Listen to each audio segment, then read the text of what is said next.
Welcome Spartans to Podcast Evolved, part of Evolved, your home for Halo. Podcast Evolved hosts original lore series and recaps the monthly Halo news. So our current series is the Halo Infinite Impressions. I'm your host today, David, and joining me is the lovely Aaron. Hi guys. Hello. This episode of Infinite Impressions, we're going to discuss the Spartan audio logs. This is a subsection of the audio logs in Halo Infinite. Before we do that though, I'm going to do a little bit of housekeeping for you. So if you're new to the show, welcome. Evolved hosts a variety of Halo shows, which we mentioned before. We have the podcast Evolved, which is the one you listen to now. We have our various different lore series and such. Evolved also has Mission Debrief, Builds of Blocks, our Halo TV Plus show, the Halo Book Club, and Halo Headlines. It's a lot of Halo content. We also partner, because we don't make enough of it, the HCS Pro Talk podcast, where Josh and Will discuss the latest information on the competitive Halo scene with an emphasis on the community every week. So shout out to those guys over there. If you're interested more on the competitive side, that's where you'll hear that kind of stuff. You can learn more about each of our show on Evolved's website, which is evolvedhalo.com. If you're already a fan of the show, we ask you to please rate us and leave a review. We greatly appreciate any feedback you give and anything that helps us improve the quality of our show.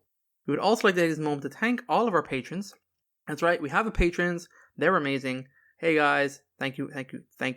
All of our patrons receive exclusive rewards like early episodes, swag, access to our podcast soundtrack. That's right, 18 tracks, original Halo content. It's awesome. So head over there if you want to know more. That's patreon.com/Halo Podcast Evolved to learn more, like I said. And finally, we also have an Audible link for you, which is pretty great because all the Halo novels are in there. Aaron listens to almost all of them, if not all of them by now. There's all sorts of other stuff as well, obviously you can get off there. You can get a trial for audibletrial.com/Podcast Evolved to get a free trial over there, which is pretty cool. Last week on Zeta Halo, I will start. There has been no Zeta Halo since the last call. I don't think I've even done mission. Actually, I might have done mission debrief. Maybe we did I think we did the conservatory. We just met the Harbinger and stuff like that. Yeah, I think that's more or less where we are. That's where I've been. I'm playing on normal with some skulls on. If I haven't mentioned it before, the Infinite Skull is pretty amazing. The Bandana Skull, it's so good for all the fun stuff it lets you do. Other than that, another Halo TV show, as of recording, has launched in the Americas / Paramount Plus countries. So that is on my to-do list. Aaron, what have you done? In terms of Halo, I have played no Halo. Very sorry. I thought about playing some Halo, then I didn't. Instead, I went back to Destiny. That's okay. It's almost Halo. Yep, I bought the last 2 DLCs.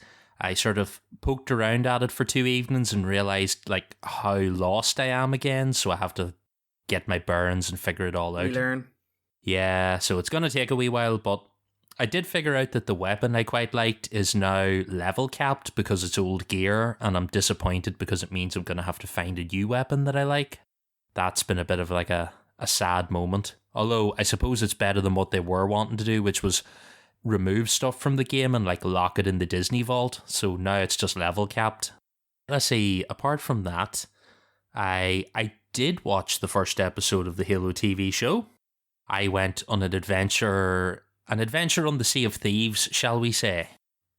I'm sorry, 343, but like I said on the last episode with Oren, you didn't give me a way to do this legally, so I'm afraid I have to betray you. It happens. It does happen. I do want to watch it a second time. We talked a little about it before the show, and you haven't watched it, so I don't want to go into any details. And probably by the time you hear this, we'll have had a show and talked about it. Or hopefully. But I quite liked it. It's... At the minute, I'm sitting at a 6.5 or 7 out of 10, but I need to sit and watch it again. I'm happy enough with that, to be honest. I wasn't disgusted by anything I saw. I wasn't disappointed by anything. And at no point did I utter the words, oh, fuck this shit. So, that was my sort of barrier for, is it not terrible? But, it was pretty good. I need to probably see it in good quality because I wasn't sure if it was the stream I was watching or some of the CG aliens may have looked a little ropey occasionally, but it was hard to tell. Okay. I have a feeling that, do you remember the Elite at the start of Nightfall? I do. And he looked a little ropey, running through the woods and stuff. There was 1 or 2 bits where I thought there was a moment of that, but then everything else seemed pretty alright. I will say that a lot of it does look really good, like the suits, all that sort of stuff, fantastic looking. I don't know. I'm hopeful for the second episode. I did just listen to Oren's, at the time of recording, Oren put out like a little 15-minute recording with his friend Nick. They got to go see the first 2 episodes, so feck them. Feck them. That's right. Some of us have to wait and go see it later, but they were very hyped. So that fills me with a little bit of confidence anyway. So we will have to see. I'll have to get on an episode and talk spoilers at some stage because I'm sort of waiting between the Facebook and the Discord on people to watch it so I can speak to them. And you're in that like early stage where you're the only one that's seen it and you're like, someone please come and talk to me. Yeah. I think when we're done recording, I will give one more watch to it, and then that will be me, and I will have a week to digest it before I watch the next one. So That's a good plan. Yep, if you have thoughts, you can email them into us or drop us a voicemail, because at the end of the month we will have a live show and we will be able to talk about the first episode, because at the time of recording that episode will be out. We might even be able to talk about the first 2. That's exciting. If you have thoughts on the show, drop us a voicemail, we can record it. If you do drop us a voicemail, you can put spoilers in it and I will warn people before we play them, so feel free to go mad and talk about whatever you like. We can warn people at that section of the show if they haven't seen it. Yeah, it's a good idea. That's enough Zeta Halo. We don't have any more, so we're going to go into the meat of this week's show because I think this will be quickish. Yeah, we're not too bad. So, before we talk about this week, we will talk about what we discussed previously. So the last episode we did, I think that was us actually, wasn't it? It was, yeah. It was. I dusted off the old Irish intro music. Oh, excellent. Sometimes that has to be... It's been a while since I've been able to use that music. It's been a long time since we did a show together, David. It's just a show, yeah, just us. We covered the Banished and Forerunner Intel. So that was the Banished audio logs and the ones for the Forerunner ring artifacts. So we had Esherim's testimony, we had archaeological finding, we had Outpost Intel, and we had the Forerunner archives. They're all pretty alright, nothing too exciting in there. The Forerunner archives probably give you like the most stuff. There are a few good things in the Esherim stuff because you see a different side to him. Yeah, agreed, yeah. I think this week's audio logs might be the best of the bunch, so we're doing the Spartan logs. I would say that I think the Infinity Arrival one's pretty good, and if you listen to that one first and then listen to these pretty much pick off where the Spartans go from, because the first chapter is evacuation. Scattered across the shattered local fragment of Zeta Halo are 39 Spartan logs. The logs are divided into 5 chapters and tell the tale of Spartans escaping from the Aphidity, making Ringfall, and organising a valiant counter-offensive in the hopes to give humanity a fighting chance in Chief's absence during the 6 months before he's discovered by the pilot of Echo 216.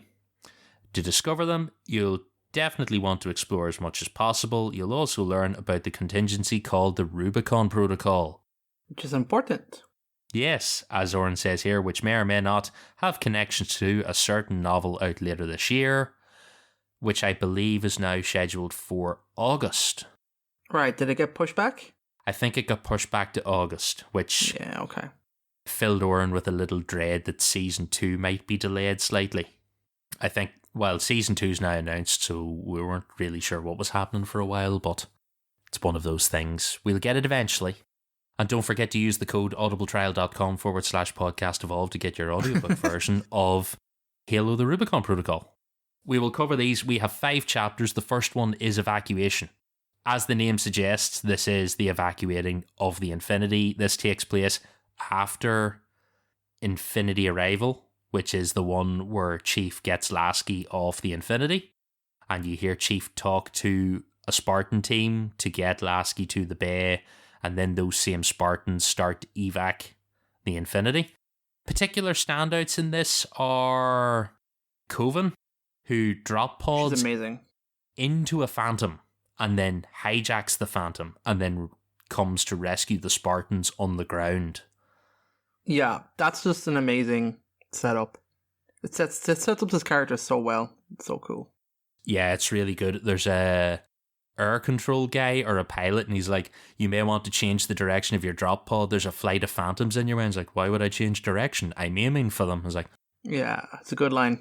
yeah, it's like, that makes sense. And then you hear she's just the old ones, the comms going, it's like, oh, this is gonna hurt. And then there's the big thump, which is actually, I like the touch because this is what they were going to do in ODST. Yeah, exactly. I really like the setup of it. I'd love to have seen it. Yeah, no, it's definitely, it would make a good cutscene with the Halo 5 intro treatment. I think this is the same with all of these audio logs that we listen to, would make a good cutscene. Any other standout moments for you in Chapter 1? No, it kind of feels like they're really setting up the chaotic nature of the first hour or so of the attack, and that it's just crazy that the Infinity fell so quickly that it just had to get out, they had to scatter, and it's just pretty good of like, okay, all the different kind of things that happen as you kind of, it's kind of funny because it's like, it's just pretty much Halo CE, the intro, like, you know, it's just setting up almost like the first mission. You have to evacuate off a ship under fire, get down onto the surface of the ring. It's pretty cool. If those ones aren't too bad, will we move on to the next ones? Because I particularly like Ringfall and Reverie.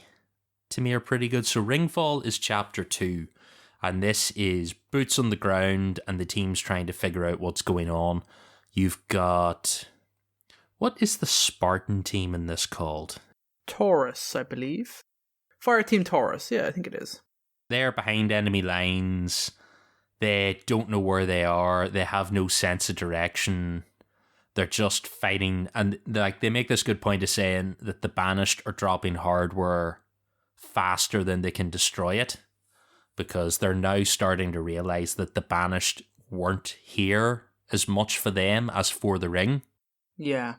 They're taking out Banished groups. They've come across the anti-air cannons. They're trying to clear the skies so that drop pods can get down in and the escape pods can get down in. There's a lot of good stuff going on as you listen through them all. There is, and there's a sense of urgency about them as well, which is really cool. They're obviously trying to, like you said, take out the AA guns, figure out what's going on, and in the end of this is actually when the ring goes off, where Cortana detonates, which is kind of cool to listen to them like scramble around. You get like, I like that you listen to like 3 or 4 clips and you hear the same charging sound in the background of all of them, and it's all these people experiencing it. Yeah, I quite like the 5th one in this, Gravity. When you listen to it, it's Spartan Makovich, and it's her suit AI warning her that the ring's coming apart under her feet, and she's like telling it off the whole time. Because she's in the middle of a fight. Yeah, she's basically running and gunning, she's charging along, and it's like, the ring's coming apart underneath you, and she's like, shut up. And it's like, oh, your sidearm's insufficient to deal with these people, with the Sentinels. She's like, shut up. What is it? Your speed of 47 kph is not sufficient. She's like, if you tell me physics one more time, I'm going to rip you out of my head. And it's just like, she is absolutely a woman on a mission, tearing along. And also 47 kilometers an hour. That's quite impressive. It's a good run. It is. I think that one is probably my favorite out of these. There are 8 audio logs in this. By the way, there are 7 in Evacuation, so there are 7 parts to it, and then there are 8 in this. Anything else of particular? There's a good one that jumps over. I think it's Sorrel, who tells, no, it's Stone. I think Benita Stone. She tells her Marines to get back into the lifeboat, and then like she grabs it and then uses her thrusters, but you're not quite sure what she does. And then it goes over into the Reverie where Griffin is like, did you like pull a whole boat full of Marines by yourself and keep them alive? And she was like, yeah. He's like, that's fucking badass. And then those Marines are like her guys. And that's touched upon in the Reverie. But it's like, it's the last one here, like Brenitra and Uber. I like how it carries over the 2 stories. I thought that was pretty cool.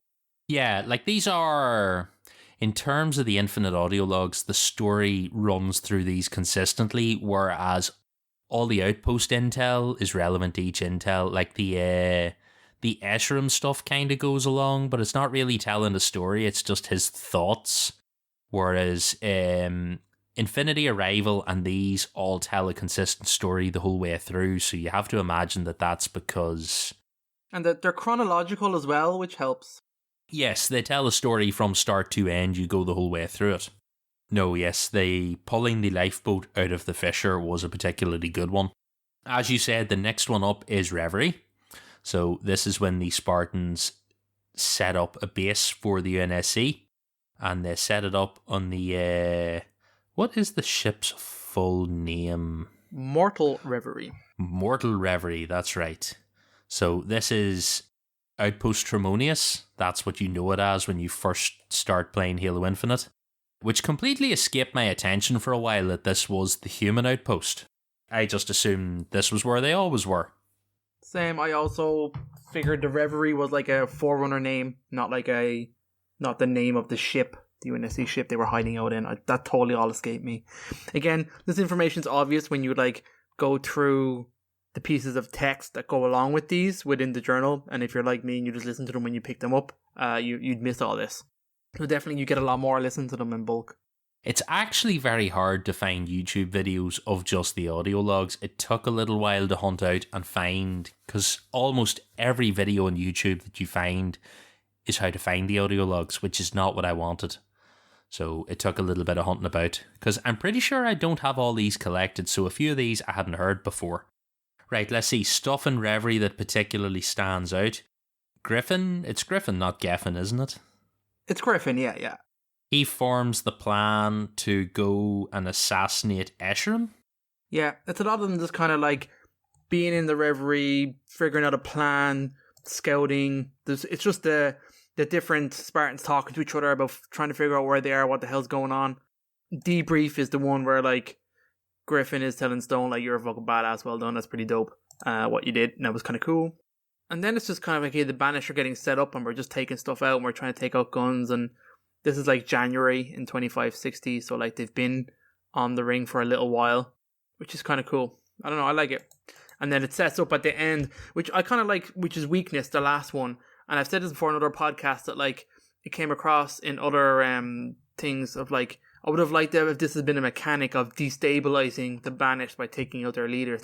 There is a seed of discord there to be sown with through them, and the Spartans pick up on that and say, okay, if we take out Escharum, we'll have a much easier time because these guys will go back to fighting themselves. So it makes logical sense they come up with a plan like that. Halo Infinite absolutely needs the Lord of the Rings game mechanic. What is that called? Oh, the Nemesis system, yeah. The Nemesis system. This game absolutely could have used the Nemesis. You imagine now... high value targets were the Nemesis system? Oh my god, it'd be perfect. This is the sort of thing that would be great for that. And if they kept respawning in the open world, you would have so much replay value. That'd be brilliant.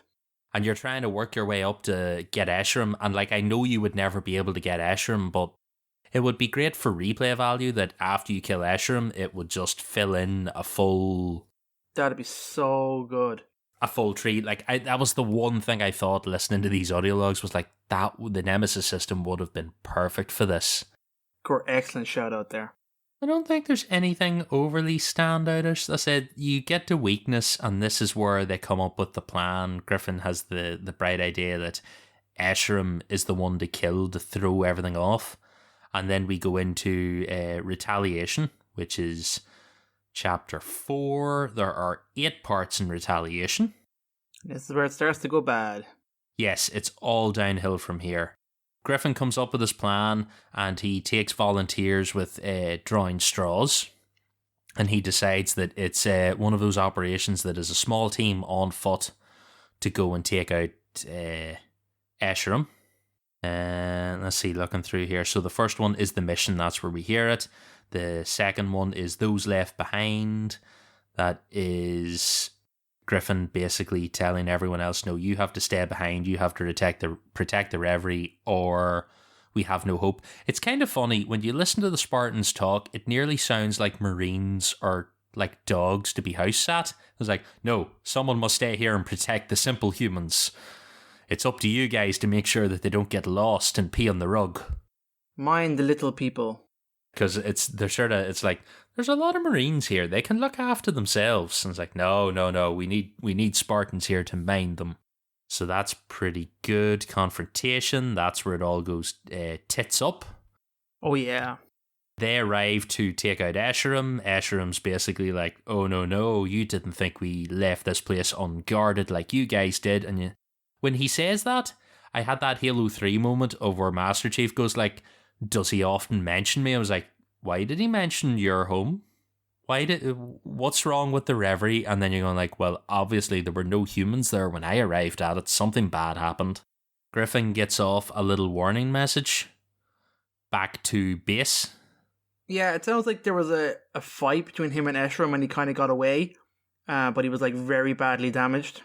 Then he got a warning out to the Reverie that our mission has failed, everybody's dead, and they're coming for you. Heads up. And then the next, is it the next one that they get it at the end? Yeah, they do. They set up. The next ones are just them setting up like, we got the message, okay, fuck it, we have to stay here and defend, we're not staying here. And then the very end is like, okay, listen, we're legging it. We got to get out. Yeah, I quite like on the Red Tide one, because it's funny. I'm pretty sure you can hear like a scarab marching along in the banished ranks, but like you never encounter a scarab in that game. You hear like the big thud of the legs and the mechanical movement. You're like, it sounds like they attacked the Reverie with scarabs. Well, they also made a point that they attacked it with literally everything they had. Yes, they do. Like they march on force to take them out. Yeah, it turns out that ship crashed on like the perfect place to dig and find the Harbinger. Yes, it's very convenient, that, isn't it? The last one in this is the retreat, and that is basically the moment where Spartan... Is it Spartan Vittel? In the very last one, it's Vittel and Makovich and Kovan are all there. And they basically decide, no, shit's hitting the fan, everyone's going to die if we don't evacuate, so we need to tell everyone to get out now. They evacuate and scatter, which leads us on to the next chapter, which is the final chapter called Scattered. This one starts off with the first section called Rubicon Protocol, so we get told what the Rubicon Protocol is. Yeah, the Rubicon Protocol is literally just kind of what the way like they insinuate it, you can kind of figure it out pretty quickly. It's just guerrilla style warfare of your only objective is just to cause mayhem. By any means necessary, delay the banished. That's their plan. It's like guerrilla asset denial, basically. They're like, that we have to stop the banished taking this ring by doing whatever we can. So they're sabotaging. They're pretty much doing what you were doing during the game. Yeah, it sounds to me like they're aiming for every time you would capture a group of Marines and they'd be like talking about how we're, when you get an audio log, it's like, oh, we're hitting convoys across here. And you're like, well, I've never seen this, but in theory, this is what they were all doing when they got captured. You get that one, then you get What Lies Beneath. It's basically Stone talking about how she's figured out that the Banished are digging up Forerunner equipment. They're salvaging stuff from the ring. This is where they start saying, oh, this ring is different, or this is weird, or something else going on here. She mentions the conservatory here. Banished are digging for this thing. They're trying to get into it. That's her very last line, and this is like, all this time we assumed that Zeta Halo was like the others. What if it's something more? You're like, well, they've been hinting at this the entire time. The next one is Inquiries. Nothing terribly exciting there. It is just the guys at the dig site talking, and then they get attacked by the Spartans. We've got like the prize. Nothing terribly exciting here. There's somewhere in here where like there's somebody looking for survivors. They figure out that Griffin's alive and stuff like that, and they try to rescue him. They're kind of like, there's the Spartan here like capturing a Jiralhane and like interrogating him to figure out where he is. That is Holding On. It is Spartan Vittel. Yeah, the Spartan Vittel of Fireteam Taurus to all UNSC transmitters in range. I've tracked down Griffin's last location before he went offline. I know where he went, where he was taken. He's been taken to the tower. We know what happened there. Funny she even says that, and we know what happens there. Well, they've been here months at this stage. This is like April that this is taking place in, so like they've been on the ring a good while. Yeah, we're almost into May. They're 5 months, on the ring. And then we've got infiltration, assassin, killers. Yeah, this is where you read some of the Spartans kind of dropping off here and stuff.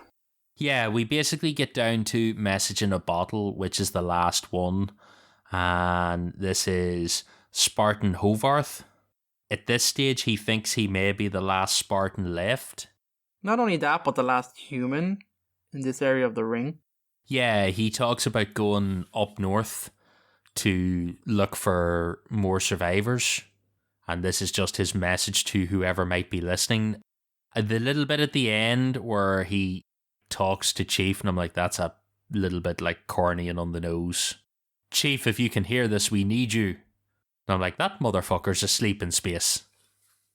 Also, the idea that Chief would be listening this entire time and decided not to come and help before now, but would come and help at the very end when the last man standing asked him. It doesn't hit very well. No, it's a little much. Overall, I like these. They have the most consistent story, but I think that's very much because they're all tying into the novel that we don't have yet. Yeah, it definitely got me intrigued when I figured out that when you see the first one of these is called Rubicon Protocol, and at this stage we knew the book was coming and called Rubicon Protocol, but that's all we knew about it.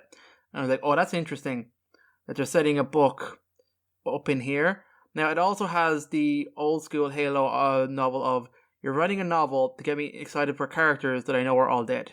So it's like, okay, in some cases I'm intrigued, but like, I don't know my level of excitement for it, to be honest. I'm hoping maybe there's some twists in it, which would be cool. Yeah, it is. There is something a little weird about knowing that we know all the major beats of what happens because we have all this, so it's weird. It's kind of like Infinite's version of The Flood, where it's going to be the bits that we don't know that are going to be the most intriguing because we know like the basic outline of the story and we know where this is going. So it's like what fills those gaps is going to be the cool stuff. Yeah, I mean, there's good beats for stories in here. Like we've said, like there's some good fighting that happens there. Like we said, it's 5 months. So like, I'm imagining that the Rubicon Protocol book probably starts in, that's around March, right? 2560. Because I'm imagining the Rubicon Protocol is just these characters doing their guerrilla warfare. Yeah, I'm thinking at the most it starts maybe slightly before the start of the attack in the Infinity to give us a little bit of background into Fireteam Taurus. You know, we maybe get a flashback mission with them. It's going to start somewhere even directly after the events of... Do you know where it could start? I could easily see it starting during one of the battles in Shadows of Reach.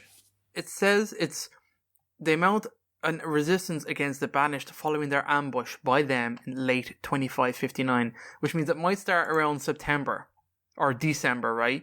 Which is... Where is that? That's before the Reverie gets taken out. Which is interesting because late 2559 is December. It's December. That's when they're in the Reverie. When they set up the Reverie around December 15th, right? That's when they figure it out.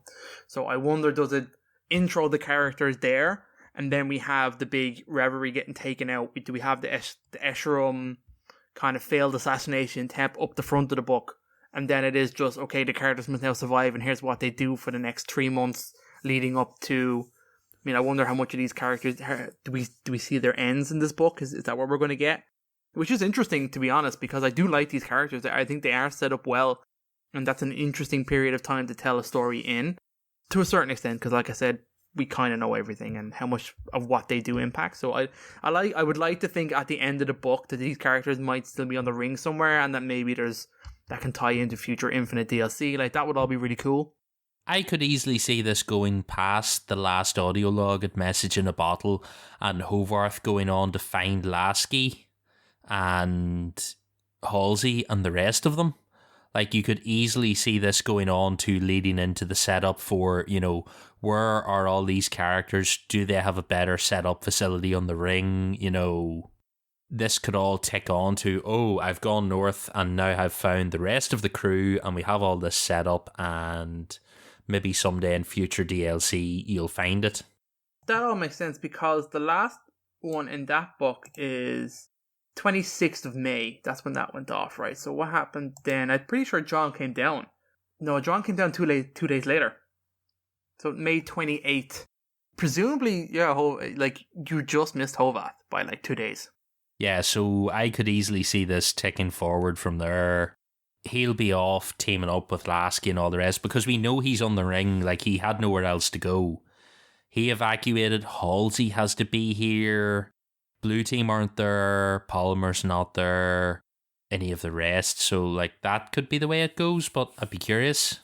We're probably a little too far into speculation, but overall, like, these are fairly solid. Like, they give us good ideas into personalities and characters, so it'll be kind of cool to get the character and already have, like, a voice and an image in your head for who they are, rather than the usual thing of getting the novel first and then figuring out who everyone is later. Yeah. Right. I don't think we've too much more to say. Like I said, they're probably the best of the audio logs out of the entire game. I think so too. Like, second for that for me would be the Forerunner ones with the monitor whose name I can never remember. Despondent Pyre. Despondent Pyre. I'm going to have to commit that to memory. See, but she's dead, so I don't have to commit it to memory. That's the problem. Don't. Her logs are probably my favourite after that, because who doesn't love a bit of Forerunner lore? Yeah, that's a good log. It's a good log for sure. We could probably call it quits at that. Like I said, there's not too much more to say. Go give them a listen if you haven't got them all already. They're worth it. It's about 40 minutes worth of audio in total. You can just play them through and enjoy a little story. Leading on from that, we have at the bottom here our next Infinite Impressions. So, we're going to be covering another audio thing in the next show. We're going to be covering the Memory Agent podcast. If you didn't listen to that, it's available on Spotify and a few other... It may be a Spotify exclusive. Or maybe it only launched on Spotify, but I think that's where I listen to it because it's not my usual podcast place.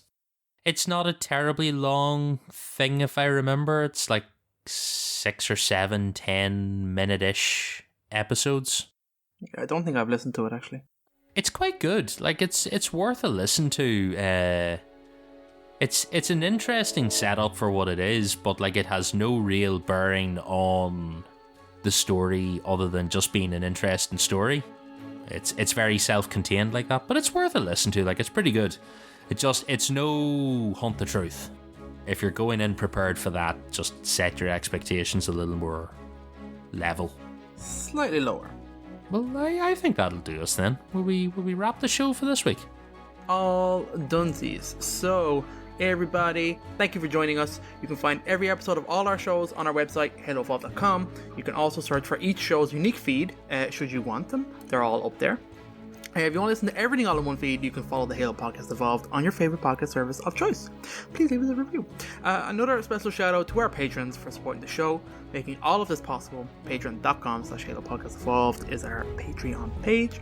And finally, if you want to leave us a voicemail like we mentioned earlier in the show, you can talk about anything. Give us some Halo TV show stuff. Throw it in there. Watch the first episode. Let us know what you think. That's 205-EVOLVED. That's 205-386-5833. And we will listen to that on the next episode, probably the next monthly news. With that, I've been your host, David. Aaron has been with me over there, and until next time, evolved. Evolved.